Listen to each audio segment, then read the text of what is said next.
Hello, hello. It is noon on Tuesday, and once again, we have another meet.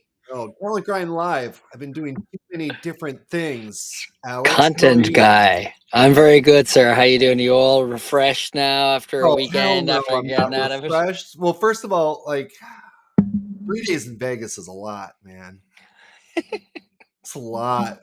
It's a lot. Then I picked up something. I was sick all weekend. I was half sick yesterday. I did 2 podcasts right before this, and now I'm jumping to this. So it's kind of like back to the races, back to it. But how are you, Mr. I'm Alex Mann? I'm refreshed. I had a very relaxing weekend and hitting the ground running into the last week of the quarter and in the last week of the month. And you know, gotta, Lunchtime for salespeople last week of the quarter. yeah. Luckily, I'm not comped on sale. I don't have sales comp, so I just have to do it. And get none of the upside. I get the equity upside. That's what I get. So hopefully we grow this Yeah. business, and then someday it'll be sold or we'll go public, and then I'll be okay, and then I'll be laughing about all the effort I make. That's a Um, really important point I think I want to put out there for anybody who might be watching at some point in the future. You can't have recruiters be on a quarterly basis in terms of hires. oh yeah, Yeah, there's this funny thing that happens. So much about what we do is out of our hands. Is the hiring manager available? Is the interview team available? Are there other business priorities? Are the candidates available? If you knew how many times I missed my numbers for a quarter and then I was at over 100% by the end of the first month of the next month into the next quarter, yeah, you know? yeah. Wild. Like, Like it's interesting. I mean, I look at it the same way. Like, I mean, if I look at say, oh, it's been a more expensive week for our acquisition, for example, I'm also in my head going, yeah, but the trend for the quarter is down. And that's what we're kind of looking at. It's like, you know, when they talk about like kind of 10,000 feet kind of views on these things, I mean, ultimately, like, it's a kind of artificial pressure, but I guess that's designed to try and make you like push yourself. And I guess it just depends on the type of leadership you have that are willing to let you to understand that point of view, that you might not be able to get all your recs done for things out of your control, and then you can flood it in the first week of the second quarter and be like, hit my target, and then you can there's a lot of coast. conversation.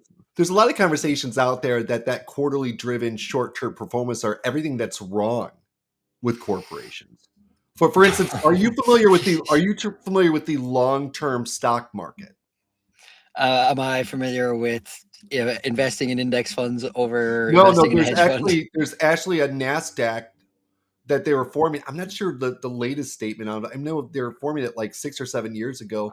It was generally around this concept that when you've got companies that are performing to short-term objectives, that's not necessarily that's what's best for directors and executives because it pays them bonuses, but it's not necessarily what's best for the company and its long-term growth.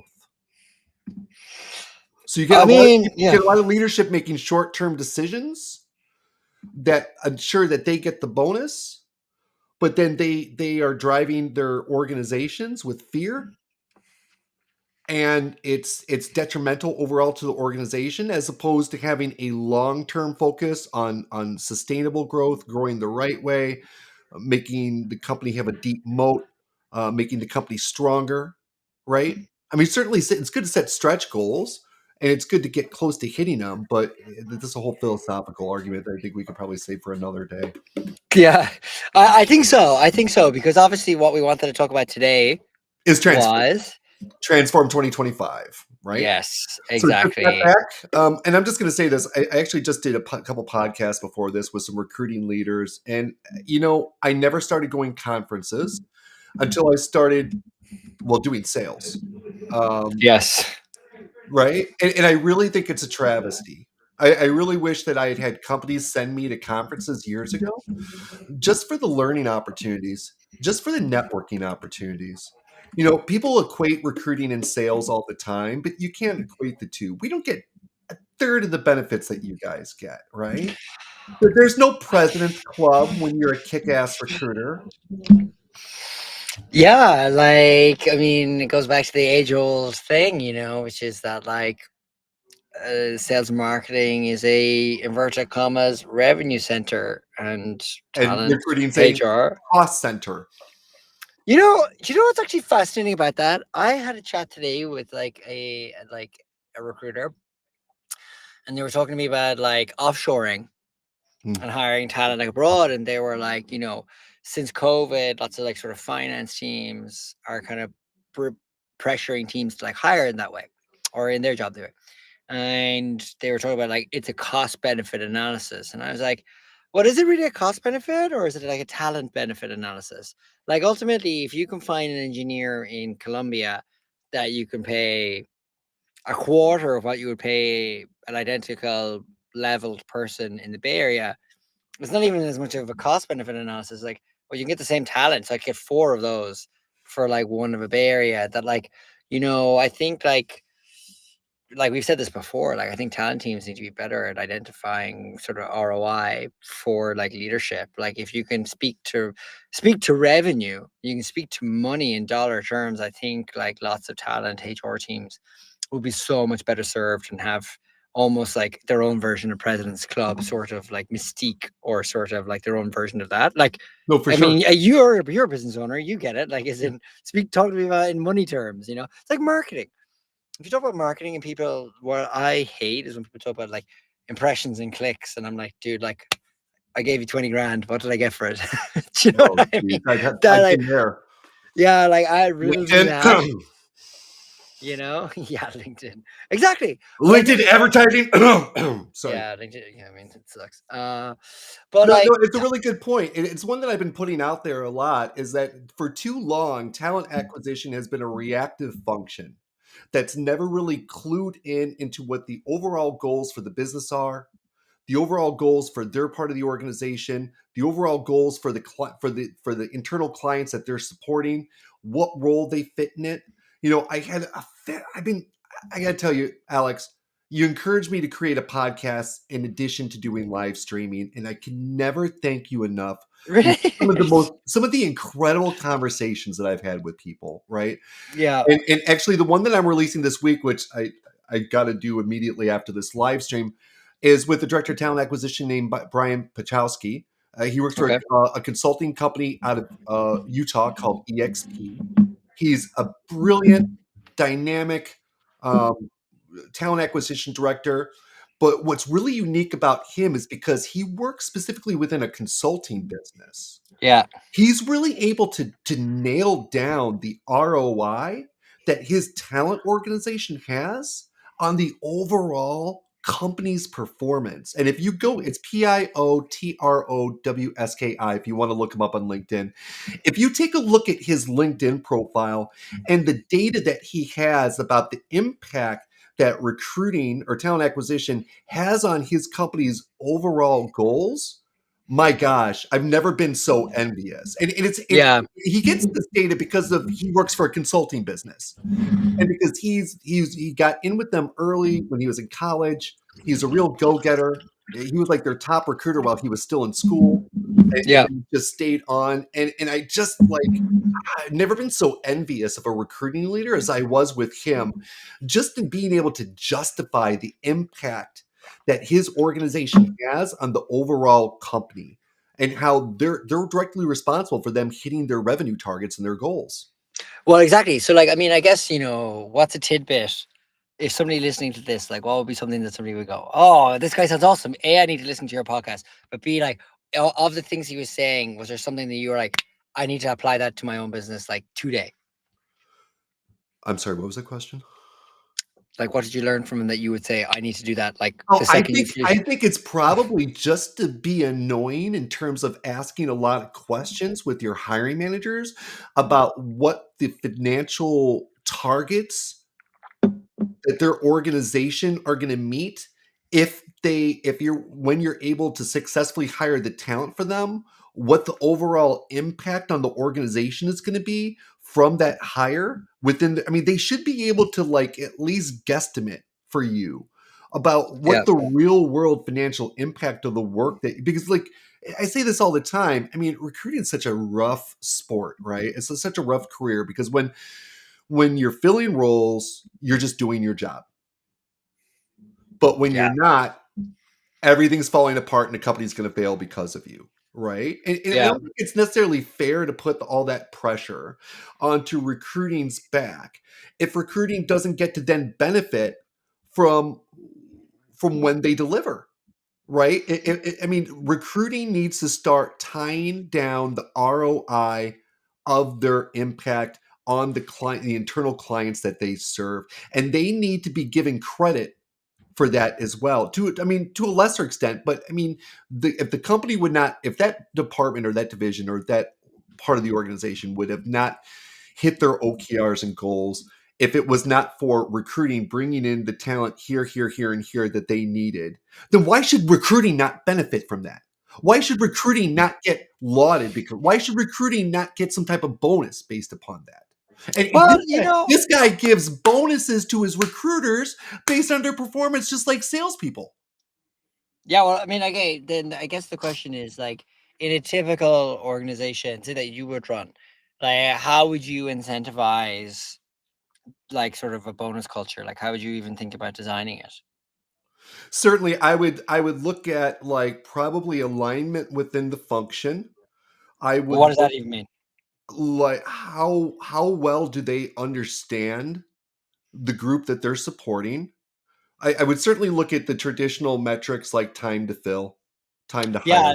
That So that that when you're saying like understanding, you mean like if I was a recruiter and you put me on the sort of engineering team hiring and I was sending them a bunch of candidates that they were like, this is crap, this is crap, this is crap, this is crap. Like you need to get us better candidates or you're not capturing what we're looking to hire for.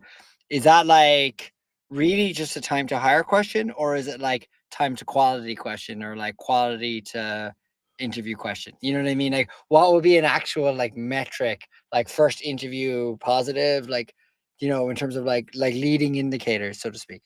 Well, I mean, certainly you could break down the recruiting funnel and see where the friction points are just upon the space in between each stage of the process, which is why I typically advise clients on. Because often what you'll see is that there's going to be a big disconnect between initial recruiting screen and initial hiring manager recruiting screen, right? Like you'll be moving really quickly here and then a big delta here.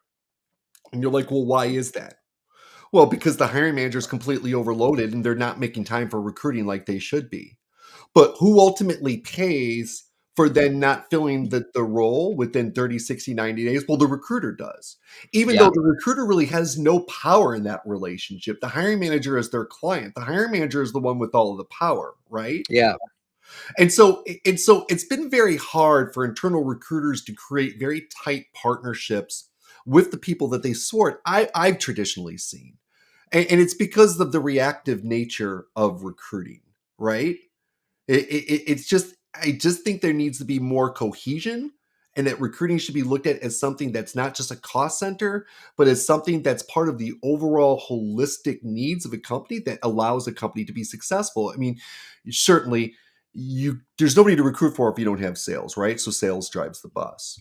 But if you don't have recruiting bringing in the best salespeople to support the initial people that got the bus kicked off, then that bus is not going to be very, I guess, plentiful or it's going to be very productive, right? So it's a very symbiotic type of relationship. And I just feel like that's never truly kind of understood. And it's just when I go to conferences like Transform, and I think about like one time when I worked at Granger, I helped build 2 on-site sales centers for them, one in Alpharetta, Georgia, and one in Trenton, New Jersey. And over the course of like a year, I hired hundreds and hundreds and hundreds of people. I had directors coming up to me and telling me, how instrumental I was in their success. And then, that sales organization had a big annual kickoff at Disney World. Did I get invited? I mean, you're What, real what, what, dramatic pause there. would it have killed them to have let me come and network with all of my sales leaders and all the salespeople that I hired? Would it really kill them to add one more person to the party? No, they didn't even think about it. And I remember it at the time. It's done. Like, it made me bitter. I mean, Yeah. look, I'm working 50, 60 hours a week. I'm working my ass off for you. I'm doing everything that your managers and directors are telling me to do, every iteration I need to make, every variation I need to make. I'm working my butt off for you. They're telling me I'm bringing in the best talent that they've ever seen. And yet when the time comes to celebrate, well, I'm just doing that's my job. Yeah, I mean, and is this something like, obviously this is a couple of years ago now, so like Oh, I'm it's a while curious. ago. Yeah, like, do you think that culture has kind of changed now, or where in the culture is talent acquisition seen? Yeah, I mean, as far as what I've seen in talking to other TA leaders, no, not really, right? Like recruiting is still just kind of viewed as a subservient function. An important one, but it's a cost center subservient function. And I think it's time for a change, right? Because I've grown so much by going to these conferences over the last couple years. When I went to Transform this year, my first day, I ended up missing a couple meetings because I was just walking around the expo hall and people who I met last year were coming, hey, Mike, coming up and talking to me. I mean, I'm easy to spot. I'm 6'5" and I've got blonde hair, Are you right? 6'5", yeah? I'm 6'5", yeah. I'm 6'5", I've got blonde hair, and I've got a very deep voice, right? So, like, my voice can boom across an expo center, right? And I Yeah. had lots of people that I met last year coming up and talking to me. We're reconnecting. We're grabbing a cup of coffee. I'm seeing vendors that I've known. It's lots of different people, and I'm able to build relationships in a way that I've never been able to build before. And I just feel like if I were to be all of a sudden brought in as like a global head of talent, and they were going to say, well, how do you want to build your organization? I would say, one, I want to work with the executives so that recruiting can get some credit for the impact that we have on the organizations that we support, that our recruiters know the impact that their hiring is having on the clients that they're supporting, down to the OKR and revenue that it's helping the company to bring in, that we give bonuses for people based on performance that they're being able to bring to, that we have something like a president's club for recruiting where the Yeah. top recruiters get to go on like a fancy trip and have the executives kiss their butt like they've been doing for salespeople for all these years. And that recruiters get to have some learning and development budget, right? Whether it's going to additional training, whether it's going to conferences, like what have you. And I think that probably the most progressive organizations have that. And I certainly hope that they do, but I think that not a lot of organizations do. You know what's interesting? Okay, yeah, you've actually triggered a bunch of things in me that I'm curious. Okay, so like, talent conferences have existed. Like you just came back from Transform, for example. Talent Yeah, and Connect it has was been. expensive. I got the startup price and it was still Oh, I see. $1,300 just for the Yeah. ticket. Okay, fair And I enough. met quite a few people there who paid for the ticket out of their pocket. Yeah, yeah. I mean, okay, so I'll give a better example. So, like, in certain industries, it seems like, or in certain companies, talent is considered like premier. Like, I'm thinking of like, your man Laszlo Bock at like Google, who is at like the head of people there and kind of designed their sort of like people process, and it's Yep, obviously become legendary, I guess is the word yep, I frame it. Or, yep. I mean, obviously everybody, Laszlo Bock is definitely legendary. yeah, like legendary. I don't know how to describe it, and it's like, I guess the question is like, is that the bar for everyone? Is like you really need like very strong leaders. What I'm getting at is, was the culture at Google the way it was designed in its early days? I mean, you were there. Like, were you at Google for a while? Am I Yeah, I was mistaken there there? for a year. Yeah, like was it the culture that drove the perception of their hiring, or was it the hiring drove the culture It was the ultimately? culture drove the perception of their hiring. Yeah, You cannot understate the importance of a strong employment brand. well, that's a very good point. So, like, let's speak more to that then. Well, for like instance, when I work for a startup that doesn't have name recognition, I mean, that's why we developed the Team Source platform. That's why we do outreach as our clients' hiring managers. That's why we work on building executives' relationships with the talent pool. That's why we build strong pitches. Every person that we talk to on a phone interview, we give a pitch on the company right away. We really try to show them how they're positioned, what the impact's going to be, what the role is going to be. When I interviewed at Dropbox, like individual LinkedIn messages, and I'm talking to the CFO of GoPro, Yeah, right? Like I don't really have to do too much extra work because I'm backed by such a strong employment brand. And now when you pair a strong employment brand with um with our methodology, like my wife is doing now at Substack, it's the reason why she was, I basically gave her one of my sourcers. I just gave it to Substack, like, just take this person. You don't have to be my client. I'll just let one of my people work for you. They PEO this person. And, within 3 weeks, machine learning engineering pipelines full up, right? yeah, Right? Doing because you're doing outreach and they're just doing outreach as Emily. They're not even doing outreach as the hiring managers at Substack, right? But Substack's got such a strong employment brand, especially within the industry, that it's just a matter of getting the right people with the right messaging at the right time. And then when you have a strong employment brand, like it makes it a lot easier, right? And the thing is, like, if you're a recruiter and you're in your day to day, you barely have time to do anything, right? How are you going to get? I mean, that's why, like, I'm glad to see there's more. That's why I'm trying to encourage more recruiters to create content, more experienced recruiters who've done a lot of things to create content and to share what's working with them and to get that out into the zeitgeist. Because how else are you going to learn? yeah. But if you go, for instance, and here's another important thing I learned at Transform, Alex. Last year, we left before the end party.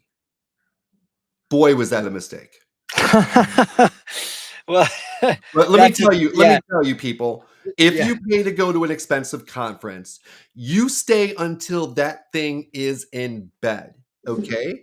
Because this year the capstone performance, and it was so ironic, was Timbaland. Okay, now you have to understand, I am a big rap fan. You might okay. not like, but I've been listening to rap for a long time. I don't like party rap. Okay, I like Kendrick Lamar. I like Childish Gambino. I like A Tribe Called Quest. I like Farside, Boogie Down Productions, Public Enemy. I like artists who've got a point of view and they're not Yeah. just party, right? And so it was at this nightclub in Vegas called Dre's. It was insane. They rented out this entire nightclub. There's like cabanas with jacuzzis. I'll put some pictures up on LinkedIn. It's funny, but Was this the official end this is party? the official Was capstone this of Transform, was right? this green? Was it Greenhouse that sponsored that? I think, or something. Greenhouse sponsored it, and Hi Bob, and I Yeah. think one more sponsored it, and Timberlake. Timbaland was like greenhouse, and everyone's going. And it's so funny watching a bunch of HR recruiters and salespeople party because everybody's partying, but they're kind of keeping distance and they're being respectful. So it was just hilarious. Like I'm older, like that's not my scene anymore. And by that Yeah. point, like I was tired. Like I don't know if you know this, but like I broke my hip and my pelvis skydiving when I, I was I, younger. And so if I'm on like hard ground for 20, 30,000 steps, like usually by the end of the day, like my pelvis is like done. yeah. I'm just kind of walked out. But most importantly, I saw that there was an event which was like, don't go to the nightclub alone. Come meet here. And then we are gonna go and we're gonna and so this guy had organized like basically like if you're at the conference on your own, come meet us here. We're gonna go to this place, we're gonna have food. We're going to go this place. We're going to have some drinks, and then we're going to walk to the nightclub. and he just kind of did it on the fly. He did it on the cheap. He got like a tripod. He put a pad with like a timer on it, and he put some Christmas lights around it. And then whenever it was time to go, he would put like a timer on it, and then he was like leading us through Las Vegas. And that's where all of a sudden I started meeting all these CHROs, directors of people, heads of talent, Yes. like all these people who had been in all these panels and probably like private rooms with people who spent money for Transform to get that audience into like their web so that they could sell to them. And it was funny because when I was at the conference, like I was mostly seeing salespeople and influencers like during the event. But it was at that I made more connections just in that like party, like walking to the end party than I think I did the entire conference. And we had not done that the year previously. Yeah. And so that's just the conference pro tip. If you're going to go to a conference for the first time, like stay all the way through to the end. And you want to hear a funny story? Yes. So I do. Bring so some levity. so there's a recruiting legend named Torrin Ellis. He was actually the MC for Transform. Yes. Yeah. Yeah. And Torrin came out to kick off Transform, and I wish that I had recorded it. He got political without getting overtly political, but basically was calling out every single person there that we are in a time of dispassioned leadership, and it's time for people to step up and be real leaders, and time for people to take stock of what matters, and time for people to be change that they want to see in the world. And basically like he got that stage to himself, and he was going to let those people know exactly what was on his mind, right? Yeah. And I just admired the hell out of it. It just took an immense courage to do it. And I saw him a little bit later on, and I went up to him. I'm like, Torrin, like Michael Doran, like, listen, man, like I've been aware of you a long time. Just want to let you know, like, I admire the hell out of what you did, man. Like that was amazing. We met, we talked. I saw him the next day, and we were standing at like some kind of like speech or whatever. And he's like, "Oh, what's your plans?" I'm like, "Well, I'm a bootstrapper, so I just paid for 2 nights of a hotel room. I'm just going to go to the party and stay up all night." Bro gave me the couch in his suite. So I was able to sleep from like 11:30 till like 2:50 in the morning, and then head over to the airport. And now, Tori Ellis and I wouldn't say that we're boys, but we're definitely aware of each other, right? He gave me his couch, he gave me a bottle of water. He was inherently kind, and allowing me just to have a little bit of rest before I had to fly back at Thursday at 5 a.m. in the morning. And that was just like one of just a few moments of just kind of kismet, right? Where I kind of met people, and I was able to make a connection, and I was able to build a relationship, and I was able to kind of deepen the relationship. And that was really my whole goal for going to Transform in the first place. Like, I'm not going here to sell my service. I'm not going here to sell myself.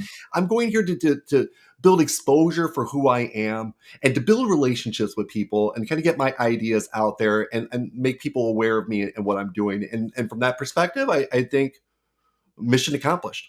I would say, honestly, if you keep doing what you're doing in terms of like creating the podcast, doing the lives, creating the content, the more of these sort of conferences that you just go up to, that you don't necessarily need like booths or anything, just show up and be your, like, I hate the phrase authentic self because by its very definition, that is one, but like just go and go there with like no expectation to sell and just be like, I'd love to like network and get to know my industry. Yeah.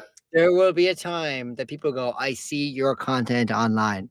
I had one person, this one woman I was talking to, because she's very frustrated with the contingency model. And I was talking to her about my business model, because like I'll give my business model out to anybody. Like, I want to kill the contingent model in recruiting. That is my goal in life, right? And she kept going like, God, you're so familiar. How do I know you're so familiar? I'm like, what's your name? I looked her up on LinkedIn. I'm like, oh, we're first degree. You're probably seeing my content. Yeah. So I had one. And it'll be interesting for me to go back to Transform 2026 and see what the difference is from a full year of putting content out.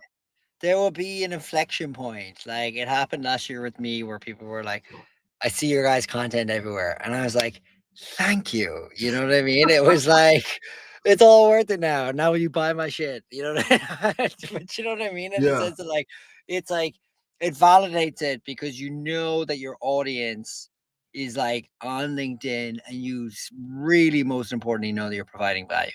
You know, Yeah. the fact that Yeah. somebody is you're in someone's brain somewhere that they recognize what you're doing to a degree that they are able to recognize you in the real world. And I think that goes back to just like, you know, cranking out this kind of content and formats of it. And it's like good quality, thought provoking stuff. You know what I will say about your Torrin Ellis that I found fascinating?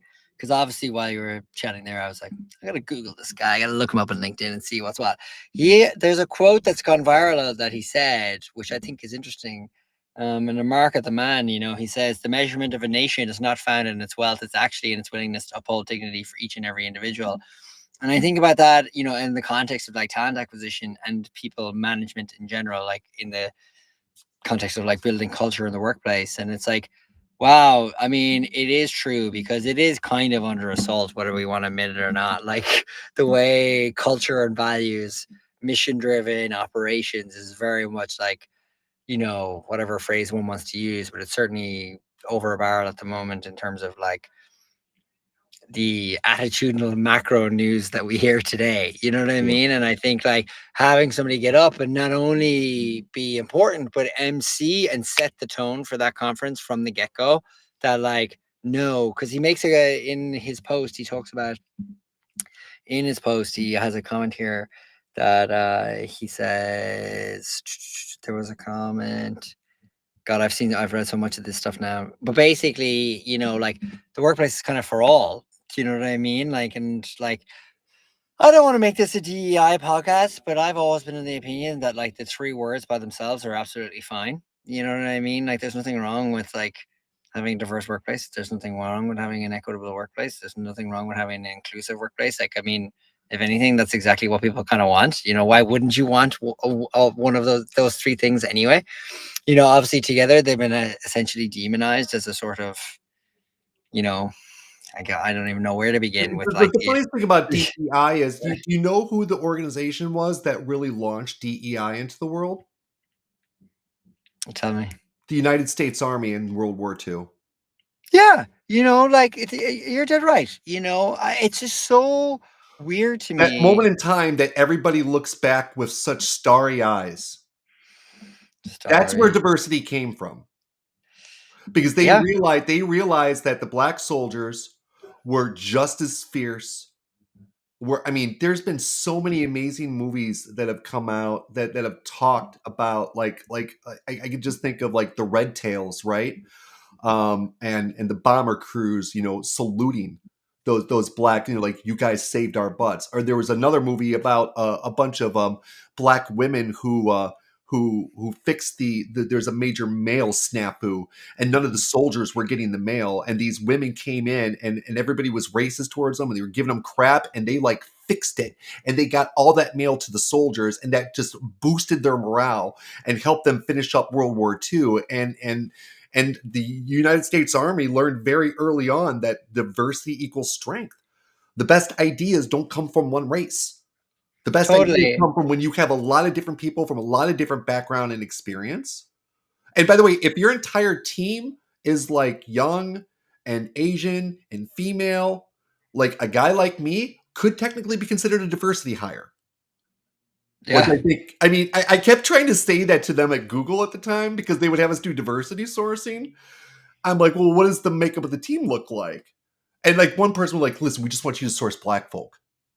I'm like, oh, okay. So why didn't you just tell me to source black folk instead of telling me to source diversity, right? Like even when I was at Google, they Yeah. didn't understand like diversity doesn't just mean a color or an Take ethnicity or a sex. Diversity means what does the team not have that would bring diversity to the team and allow them to have a fuller scope. And that's why I see so many people right now who are older who are just dismayed. They're not finding jobs. And I'm just like, it's frustrating because I know a lot it. of really qualified people who would just crush it at companies and people aren't even considering them. Yeah, it's interesting. I remember I had a chat with when I was at Lambda School, the head of talent there. And I asked her, and that was this is 2020, and it was also like it was very pro DEI organization and very pro that sort of like phase of society. I don't know how else to describe it. And I asked her, I was like, look, how am I supposed to source this kind of talent? And I don't want to feel like I'm in a position where I could be misconstrued or it's like I'm not giving like the opportunity. And she's like, Alex, the opportunity is not giving the job. The opportunity is giving access to get to the job. Yeah. And I was like, that was such a light bulb for Yep. me. It was like, just think of your pipeline. Like, it's not hard. Like, as in, okay, and let me take that away. It might be hard to source certain candidates for your pipeline to get them in. But like, if you're being deliberate about culture within your organization, I think that's very fair. Like, I mean, go and find like as many diverse, whatever you're defining as like diversity to like get them into your pipeline.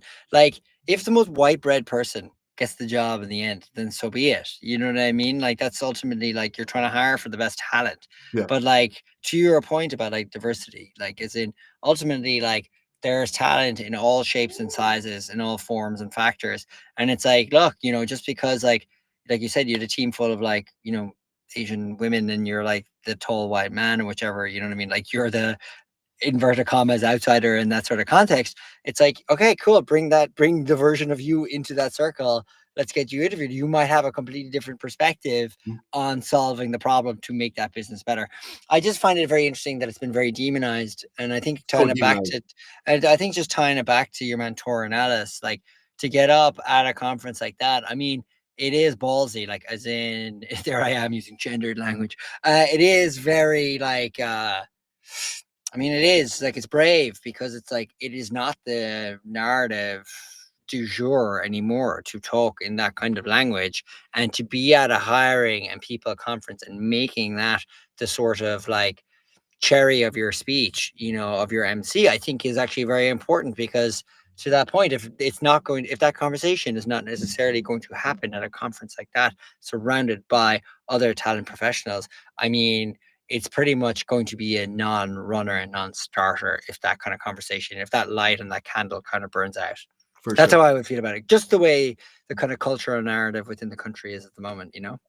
And some other learnings. So, as extroverted as I appear to be on the outside, I'm kind of an extroverted introvert. Uh, I have a hard time If sometimes. you are not an Yeah, introvert. I am, man. I honestly, even me, as extroverted as I seem, when I am on my own and I don't know anybody, and I've got to put myself out there, I get as scared as anybody else does, right? Like who'd want to talk to me? I don't know. The self-doubt keeps in. And I just tried to listen to some advice people have given me. And one is like you can sometimes have the best conversations just sitting down with people you don't know when it's mealtime. So I really put myself out there. I would go where there was a kind of like a half a table of people eating. I'd ask if I could sit down. I'd start talking. And I had one instance with breakfast where a woman like really wants me to follow up with her because she and her husband have got some type of medical practice. I don't know, but they're building technology and I don't know what she wants to talk to me about, but she said like, "Oh my gosh, I almost feel like God brought you into my life, and I can't wait to talk to you." I'm like, "Well, great, I can't wait to follow up with you," which was like really interesting. And then the last lunch of the day, I sat down and I started talking with this group of people from this big like experience management, like ERP type of platform, but it's open sourced, and so I didn't even realize I was talking to the entire people team. And they were Yeah. just asking me about what I do, and I just started to talk to them about how SaaS is becoming commodified, and the platform that I'm building is trying to jump on that trend. And ended up just like having like a really inspired, insightful conversation with them, and like they want me to follow up with them because there's been a couple positions that they've had a hard time filling, and I have a unique insight in how you could fill those types of positions, and it was just me sitting down randomly and asking if I could sit with people. So Yep. I think you've got to. Yeah, I used to jump out of airplanes, right? And the thing I learned from it is like you have to use your fear to push you forward. That's when good things happen, right? Like don't let your fear hold you back. Like use it to push you forward. And I definitely I think the more of these conferences I go to, probably the better I'll get at it. But like, this is only the second one I've ever been to, so I'm technically like a newbie. I mean, I'm in my 50s. I've been a recruiter for over 25 years, but yet I'm completely out of my element. I'm creating, and at the same time, like I had a podcast post, and then LinkedIn's blowing up, and I'm getting all this positive feedback from it. So, I'm getting like these little blasts of like, you can do it, from the LinkedIn community, while I'm out there, with another community, really trying to put myself out there. That is awesome. And I think, like it kind of goes back to just like, to your point, like feel that fear and do it anything, to use Yeah, that phrase, or do it anyway, rather, yeah, like I think like, you're an entrepreneur in a very now very hot space. sure. And, Crowded. crowded. Yeah, crowded equals hot. You know what I Yeah, mean? In the sense it's like, and ultimately you've got to like have no shame. You know what I mean? Like you got to that's get what up I'm like, starting to learn. yeah, you got to like, what's so funny? It's like when we did our first LinkedIn live, Yeah. like if you think about that compared to this now, where we're much more comfortable like speaking with each other, Yeah. we didn't like mess up the introduction. Like I think, didn't we do the first time? Oh, it Like was our, awful. It was you know awful. what I mean? It's awful and it's Yeah. shit and it's cringy and it's like you're like, oh, I can't even do it. And then you like do one, two, and then you're fine. Yeah. And I remember about this time last year, I was like leaning into creating like LinkedIn content and trying to like create like sort of podcast content. And I remember there was a guy I had on my pod who was like the head of franchising. And so there's a franchise kind of talent podcast, and he's the head of franchising at a company called, I'm actually going to forget it now, something Hot Chick. Oh, I'm embarrassed. But his name was Michael LaRue.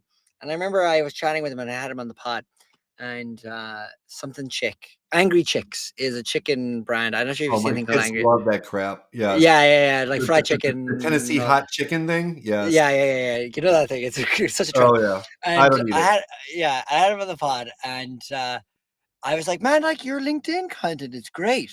And he was like, what do you mean? And I was like, it's just me and my dog like walking down the street. I was like, they're like shower thoughts. And I was like, how's it going? And he goes, the first couple, I was so embarrassed. I went to dig myself a hole in the ground. And then I started getting 10, 15 likes. Then I was getting like 30 likes. Then I was getting like 50 likes. And then all of a sudden, I was getting inquiries about the brand and like people looking to be like sort of franchise partners.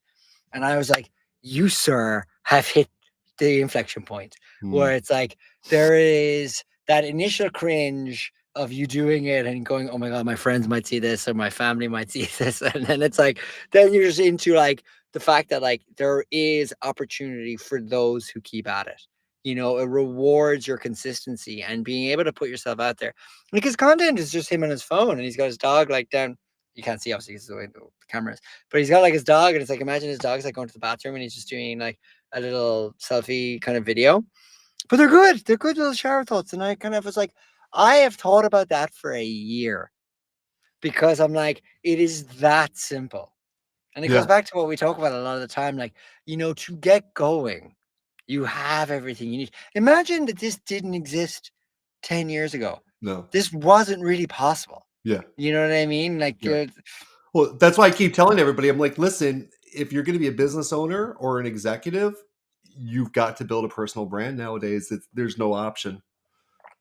There's absolutely no option. there's no You've got way to you do it. could be a successful entrepreneur in any sort of quasi technical space. I'm sure you could be like a farmer, but like I don't know if you could be like selling a solution to a digital business, not having some semblance of a profile online that like you have that is able to generate like a tactile amount of interest in you, be it impressions, clicks, your content, whatever. Like it's just like a non-negotiable now. But that's not to say that the bar is high.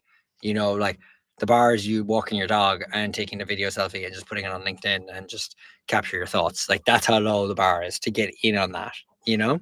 Now, I will say some areas for improvement I think about conferences is that, and it's funny because I saw a woman had put a post up about this, basically that the panels are too short, and there's a lot of people talking about AI who aren't experts on AI, and there's a lot of people talking in generalities without giving specific tactical feedback. And it's funny because I actually took the post and I sent it to Samrat Jaffe, who's the leader of Transform. And I said, hey, I wanted to share this post with you because you're a builder and I know you would appreciate feedback that's not always positive. I go, I noticed this as well. I go, and then I said, I'm building myself as an influencer, trying to give people tactical advice to make themselves better recruiters. And I'd love to be considered for speaking opportunities in the future. And she wants me to follow up with her in a couple weeks. So I There think you go. look for those opportunities as well, right? And I've always tried to do that whenever I do any type of webinar, whenever I've done in-person events in San Francisco. I started doing it early. I would get invited to panels in San Francisco, and I noticed that like everybody else was just speaking in generalities, so that I would just start giving real specific things that I would do, and I would see people out in the audience would start whenever I was talking, they would start taking notes. That Totally. was like I think resonate. you were dead right. I think let's just unpack the actual. There's a couple of things you mentioned there. Like, okay, so let's start with that, which is like, the quality of the conversation in the Yeah, conferences. It's like, what's the purpose? Is the purpose is that somebody's supposed to walk away with at least one nugget per talk. Like, right. if I'm not walking away with an actual, like an actionable nugget of something, oh, that person said, if I sit down and I spend 20 minutes watching that presentation or sitting at that fireside and I'm not taking something away. If it's in the fireside, the person asking the questions is not asking the right questions. And if it's the presentation, well, then that presentation wasn't vetted correctly for like, what is the key thing that somebody should be taking away? Yeah, I think that's not just a HR conference problem. I think that's just like a general, like a lot of conferences. I'm like, come on, man. Like, what in God's name was that? And it's irritating because you're like, that person's extremely talented. That founder is there and they're trying to like sell you an idea and it's like, it's not landing. I find that is definitely something that like is across the board. But like, the nature of a conference, you just get up and go. You know what I mean? yeah. And it's like you can provide that feedback. I mean, like, let me tell you, they vet everything that gets up on stage. I've been in that position of like having to create the content for conferences. And it's like, it's also on them to like in the months in advance to like kind of like get that kind of stood up. It seems to Um, me like it's just too much of a sales channel. well, that's the other Like it's thing. 80% So sales and it's 20% applicable information. And I feel like it should be like 60% applicable information and 40% sales, or even if yeah, you sales reverse pays the that. bills. I know, I know it's a fine line. It's a fine line. I'll tell you Well, what, who's I the remember conference for? like last year I did a digital webinar with a publication, and they were like, we will advertise this to our 25,000 subscribers or whatever. You pay a fee to get in front of them. You'll have X number of talent professionals will appear. And I was like, this is a good deal. I sent them probably 4 different decks to like, they were like, too salesy. No, too salesy. No. And I was like, okay, I was trying to really get down to like, how do I like position us in a place where we can speak to AI, we can speak to talent acquisition, we can kind of get across a very holistic point of view on the talent space. And even they were like getting hard on like the way it was being presented. So like there are some very good conferences and like publishers that will really drive home the fact that they do not want it to be salesy for their audience. And that makes sense. Like, I mean, you have your community that you're building, and you would obviously have a very high bar for what you would expect if I had to present to like that audience. Like if you asked me to come Sure. in and talk about like AI, Well, not it only would would. I want you to give applicable tips, I'd want you to give them a discount too. Oh yeah, yeah, no, I get that, but it's Yeah. like you would want me not to be shilling. You know what I mean? Like we're not Listen, here to it's okay shill. to chill if you're giving so much value. Well, that's that. There you go. It's about giving value. So, like, what is the value of what you're presenting, and why would anybody give a shit? And that's what I find so funny about conferences. It's like, do you like get it? Like, you're in a gigantic Las Vegas sort of conference center, and there's multiple talks going on in multiple places. But like, if I was the one giving the talk, I'd be like, I want the entire show to be like crowding into my place. Like, what can I give to make sure that people show up and actually stay. Like the Yeah. bums on seats stay for those 15 minutes. But for But like instance, that's like that's what are the top Ellie.ai users doing differently than like the top 20% of Ellie.ai users doing that are different than the other 80%? What are those 20% doing that's getting more value out of the product? How are they using it? How are totally. they using it differently? How do you see them? You know, it's interesting. Like when my wife was at another company that shall not be named because it's toxic, she got interviewed by Ashby because they looked at the platform and she was one of their top power users. My So wife clever. at some no-name little YC company was one of Ashby's top power users, But I right? mean, that's an incredible use of their own data, isn't it? That Yeah. they Yeah, absolutely. And so they interviewed her. How are you using it? What do you like? What do you don't like? Like that's but like I feel like they should have followed up then. Like they've got their own podcast. Like you should be inviting her onto your podcast to talk about what makes her a power user. Why is she the power user? You know what I mean? Like take it that next extra step. And I think it just oh, really where shows. did you see some of my next guests on the Oh, I'm looking pod? forward to it. I'm looking forward I to it. that's literally the next phase of my like sort of production is like literally this. That's great. You That know, means which that is you're on talking the about right the path then. That means you're exactly on the right path. Can I check something real quick? Somebody keeps popping in here that's got my name. hello, sir. Okay, it must just be nobody. I don't know what it is. There's some type of weird glitch in the matrix today. Well, Alex, we already have 52 minutes. So I think just quick summary. If you've never been to a conference, even if your company won't pay for it, save up the money and send yourself. Look at it as an investment to yourself. I will be going to Unleashed in May as well. So if you want to see me there. Oh, Alex, I want to let you know. Funny story from the last week. With the company that I'm a fractional head of talent on, I love them to death. But the minute they turn recruiting off, like they forget that recruiting ever existed. And unfortunately, we had a candidate in process that slipped through the crack and nobody followed up on. And it's been Oh, almost a month. oh god. Oh god. Oh So god. I What come happened? What back. I happened? come back from Transform, and I check my email and I check my Slack, and I see that this candidate has, and he's also works for one of their biggest competitors too, right? Yeah. And so I see that this slipped through the crack because they told me they were going to take care of it. So I just assumed that they would, but nobody took care of it because they don't have somebody focused on recruiting full time because they turned me off because they're focused on getting their DAUs up, which is fine. So the guy's name is Douglas. I called him up. I apologized profusely. I let him know what happened. I told him what a tight decision it was. Um, let him know that once he's in our orbit, you're always in our orbit. There'll probably be opportunities in the future. At the very end, he goes, "Oh, and by the way, I love Talent Grind Live." I was like, "Really?" He's like, "I listen every week." He's probably listening right What? now. Shout out to Douglas. Shout out. He loves our content. He really enjoys it. He works. He sits with in the background. It was the very first time someone's come to me and said that they love what you and I are doing together, and that they listen. Remarkable. To get that feedback after we had dropped the ball so egregiously with him, and he was so kind at coming back to me, just shows what a quality individual he was. Oh, Right? 1000%. I was expecting you to say language that we would need to bleep out. No. Douglas really enjoys the live stream, and so you know who I'm talking about, Douglas. Shout out to you, and once again, I'm very very sorry that we dropped the ball. It shouldn't have happened. So, we're at 54 minutes. I think that we can. I don't think we got to nearly everything, but as always, you and I There he can is. talk forever.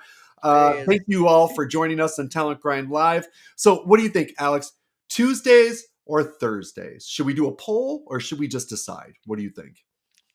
Poll is great for engagement. We might as well, you know. All right, we're going to put a poll up this week. When do you want to see Talent Grind Live? Tuesdays or Thursdays? Thank you all for joining us and have a great week.